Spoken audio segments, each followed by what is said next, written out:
সাংবাদিক দম্পতি সাগর সরোয়ার ও মেহরুন রুনির হত্যা মামলার তদন্তের দায়িত্ব থেকে র্যাপিড অ্যাকশন ব্যাটালিয়ন র্যাবকে বাদ দেওয়া হয়েছে।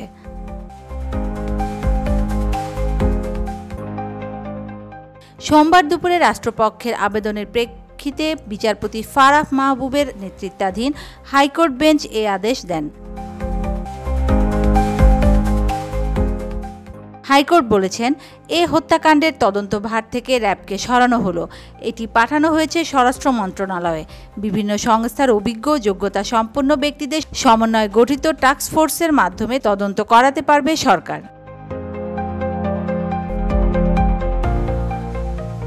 এর আগে রোববার সাগর রুনি হত্যা মামলায় প্রথমবারের মতো আইনজীবী শিশির মনিরকে নিয়োগ করেন মামলার বাদী ও রুনির ভাই নওশের আলী রোমান। প্রসঙ্গত, 2012 সালের 11 ফেব্রুয়ারি রাতে রাজধানীর পশ্চিম রাজাবাজারের ভাড়া বাসায় নির্মমভাবে খুন হন সাংবাদিক দম্পতি সাগর রুনি। পরদিন ভোরে তাদের ক্ষতবিক্ষত মরদেহ উদ্ধার করা হয়।